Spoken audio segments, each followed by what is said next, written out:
Yo, what's good, gang? This is the Dope Guy. I am back with another video, big dog. Happy Wednesday to y'all. We have made it to the middle of the week, closer to the weekend. You know what I'm saying? It's been a long week. Y'all know I'm still under the weather. I'm slowly recovering. I sound better than I did Monday. That's a fact. But yeah, man, I'm here with another video because the content don't stop, big dog. Man, you already know how it's going, big dog, with my mama. Today's video is violent backstory of the Rudest diss track, Abzsav, Tables Turn. Bruh, that diss track is crazy. Tables Turn part 3, and I did part 2, but I think part 2 was vicious, bro. Part 2 was vicious. I didn't do the first one. I'm gonna do that later on down the line eventually. You know what I'm saying? Don't matter what order it is, but Tables Turn 2 was crazy. That was the first video that introduced me to all that shit, all that crazy shit, man. So I know the backstory behind it is gonna be crazy. It's gonna be interesting. Before we hop into that video, subscribe to the Dope Guy, that way to get notifications every time I upload. And follow me right here on Snapchat and Instagram right across the bottom screen. So with that being said, I am not gonna hold y'all much longer because y'all already know this. Go big dog. Let's get into it.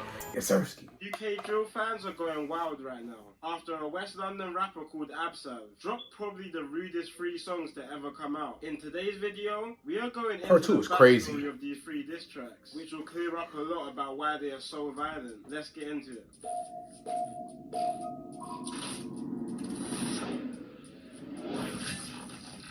Let's go, Kid Nerd. Shout out to Kid Nerd. So if you're not up to date, like I said before, West London rapper Abzsav just dropped 3 of the rudest diss tracks to ever come out. So rude and disrespectful that it's even opening the question of if dissing the dead should be illegal. Now, I know a couple of you guys probably have not heard the songs, so I put them on the screen now. But we'll be breaking them down and going through the history behind all of this. So the rapper who dropped these tunes is a rapper called Abzsav, who's from an area called Norfolk, at the edge of West London. And from the outside in, it doesn't look like the worst area, but Norfolk is home to Abzav's gang, N-Gang. N-Gang is also part of a bigger gang across the London borough of Ealing, which is a collective of members from towns in Ealing called Southall, Greenford, and of course Norfolk. The reason they're called 156 is because the areas covered in the gang are UB1, UB5, and UB6 postcodes. 156 beef quite a lot of West London, especially its surrounding areas, but they're mainly into it with a gang from Rayners Lane, which is a 7-minute drive from Norfolk where Abzsav is from. 156 are better known for their feud with another gang from West London called CGM, which is infamously the gang of the big rapper Digga D. And despite the beef between Rayners Lane and 156 being more personal, most people are probably familiar with CGM and 156 issues, mainly just because CGM are much more well known than Rayners Lane, with CGM rapper Digga D hitting mainstream type of views on his songs, and other members like Rack 5 and Horrid 1 hitting decent numbers as well. But a big reason to do with CGM's blow up on the scene was actually to do with 156. CGM burst onto the scene around 2016 to 17 under their old group's name 1011, and they blew up faster than any other group at the time, gaining millions upon millions of views in some of their first songs as a group. But one of the main reasons for CGM's blow up was due to a murder which took place in the beef between Rayners Lane and 156. On April 11th, 2017, a 156 member called T-Wiz barely even just walked out of his Norfolk home until he was approached by 2 Rayners Lane members. T-Wiz was heard arguing with the 2 Rayners Lane members before he was stabbed in his stomach. The 2 attackers then fled the scene, and sadly, T-Wiz died later that day. CGM blew up a lot on their early songs. That stabbing shit, y'all be dead ass with that shit. Y'all, get bored and bunned? Yo, crazy. To this day, with CGM mocking him in every song, making the name T-Wiz a well-known name in the UK just off his death. CGM even mocked T-Wiz so much that members were even banned from saying his name in any future songs. One of the killers of T-Wiz was a Rayners Lane member called T-Rose, and him and the other guy actually managed to beat the murder case due to self-defense. Damn! In the case, T-Rose then went on to make a drill song about the murder, while also recreating the scene of the murder in the music video. And even while crazy after T-Wiz's murder, 156 members were still out to get him. T-Rose moved around 3 hours from London to a small town called Telford. 156 caught wind of this and rid out 3 hours to Telford, caught T-Rose and shot him to death. Damn. Years after the murder of T-Wiz. 2 hours before T-Rose's death on the 13th of October, back in London, another batch of 156 members were also driving around Hayes with a shotgun and revolver, looking for members of another rival gang to 156 called Purple Haze, when they spotted someone who allegedly had links to the gang called Shaq. The members in the car then proceeded to to shoot Shaq multiple times with a revolver, sadly killing him on the scene. Bro, his name, you heard a lot. Like when I was doing the disses and replies videos, the UK drill, you know what I'm saying? His name came up a lot. They kept saying Shaq this, Shaq this. Like his name kept coming up, and they was vicious violating him, bro. Damn, bro, that's kind of crazy, dog. Right around, they knew someone dropped, location on bro, and then they pulled up with shotguns and revolvers. Shit's crazy.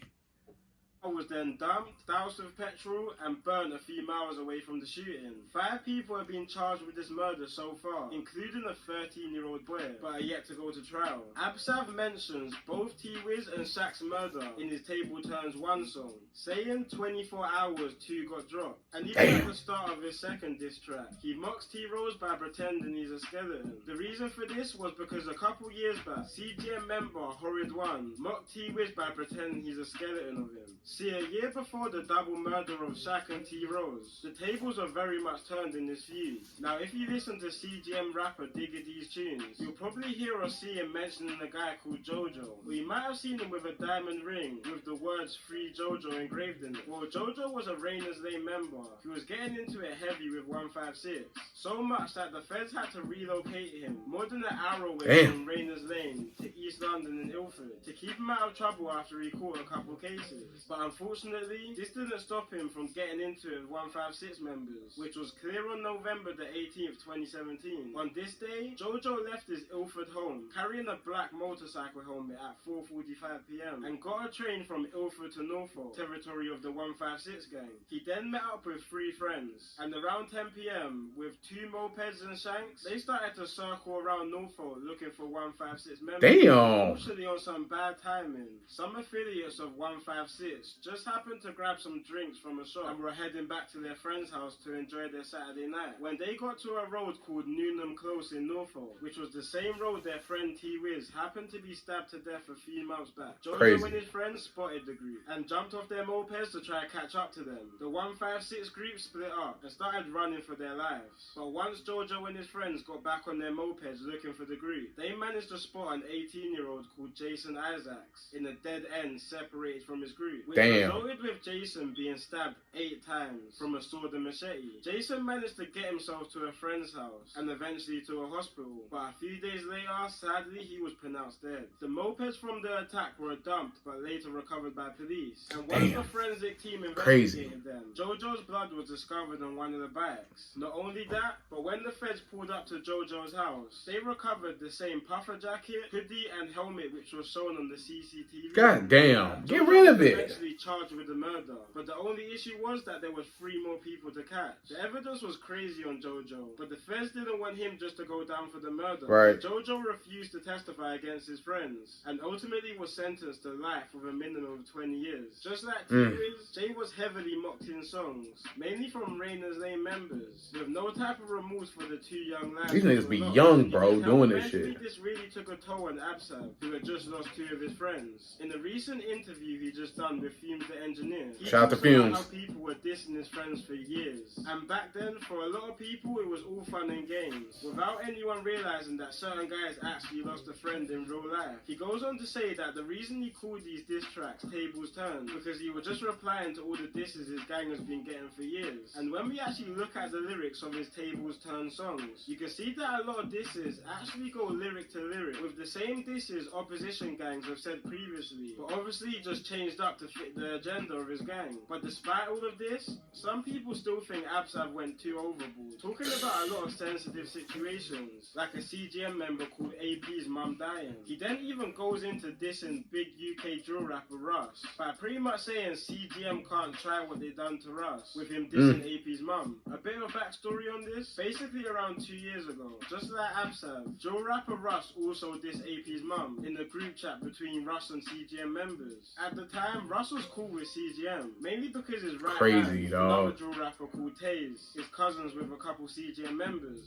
After dissing AP's mum, Russ had the show, but after decided to go to CGM's block, thinking he's still cool with them. But the tables turned, and CGM members robbed Russ for his chain. For a period of time, it seemed like 156 and Russ were cool though, with a 156 member called Nito MB, even featuring on a remix of Russ's hit single 630. But once the song came out, Nito started demanding all over his socials that he wants the song to be taken down, which it eventually was. But despite these CGM and Russ disses, it's clear that Rainer's Lane was the biggest focal point on these songs, with countless disses towards them, mentioning situations like a double shooting on Rainer's Lane members in 2018, or when 5156 members ran into a kebab shop and shot at a couple Rainer's Lane members in 2020. But one of the most painful disses was on a situation that took place quite recently, on the 11th of June 2021. A 15-year-old Rainer's Lane member who went by the name J Taps was on his way to school around 8:30 in the morning when he unfortunately bumped into a 156 member. In video footage, which is way too graphic to post on here, you can see the two get into a tussle, which ended with J Taps being stabbed multiple times, soaked in the blood of Paul in his own school clothes. This was literally broad daylight in front of herds of kids making their way to work. That's crazy. After the stabbing, the kid ran away from the scene, with even builders who are working on the site nearby trying to catch up to the kid until the police came. A 156 member called Slims is currently awaiting trial for this murder, who was also only 15 and was making his way to school, which is crazy to think that this feud is running so deep that school kids from each side are turning on each other.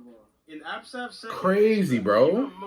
On his way to school. Into his 16th birthday, which is sad to know that somebody so young lost their life to this feud. Just before J Tap's death, he was seen in a couple pictures throwing up gang signs, and literally just a few days before his death, he was seen in the Rainer's Lane music video called For Real, which would have made him a target for 156 members. Apart from Rainer's Lane, Abzsav also takes a dig at pretty much half of West London. Areas like West Drayton, South Acton and Wildstone, who are all lesser known areas to have conflicts with 156. Jesus really Christ. makes you deep how much beef 156 actually have. But I want to know what everybody thinks of these tracks. Do people think Abzsav went too far on these? Or do people think it's justified due to the previous mocking of his friends? And most importantly, do people think these tracks are even worth it? It's definitely got the whole community talking and hearing about Abzsav, which could work to his favour in his future career. But with the police taking down his songs, his YouTube channel and even his TikTok, he's probably gonna have trouble in the future making any songs without them being taken down, with the police pretty much having control of what is allowed to be put out there. These tracks also might get him blackballed from the industry, with a lot of labels and shows not really wanting to get involved with controversial artists. I feel you. To mess up their brand, Yep. which may even prevent other artists from wanting to work with him also. I do think Abzsav is a very talented artist, and if he plays his cards right, he could capitalize on the boost of clout he's now got. But if he doesn't, he's in danger of letting these tracks overshadow his career. It's been your boy Kid Nerd, and peace out. I've partnered up with Atlas VPN. Hey, that's crazy, bro. You know what I'm saying?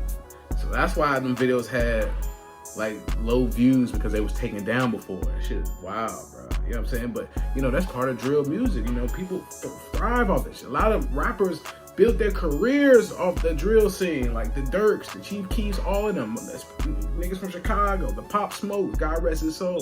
You know what I'm saying? The King Vons, God rest his soul. All of them, bro. All of them made their careers off drill music, bro. It was the wave, man. It's been the wave for the last decade. Crazy, bro. Like 10, 11 years been the wave, man. And you know, a lot of people are losing their lives in the streets over the rap shit. It don't even be rapping. This rap be street shit, man. You know what I'm saying? It's crazy, bro. That beefing is for real, man. People are dying behind that shit, bro. You know what I'm saying? It's wild. Like I said, I'm from Chicago. I've seen it all the time.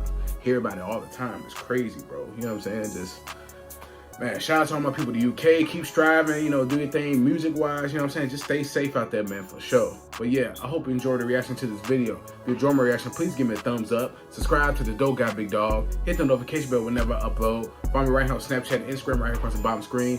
Any other videos you want to check out, please comment under this video and in my other videos for sure. Man, bro. If there any other videos y'all want me to check out, comment under this video that has anything to do with Abzsav or any other artist in the UK, or just any artist or any video in general. I don't care what it is. It ain't even gotta be music. Anything funny, anything. Any of this style, like in documentary form, just let me know, man. Comment down below, man. That's a fact. Much love to y'all. But yeah, man, this is the Dope Guy, and I am out. Yes, sir. We go.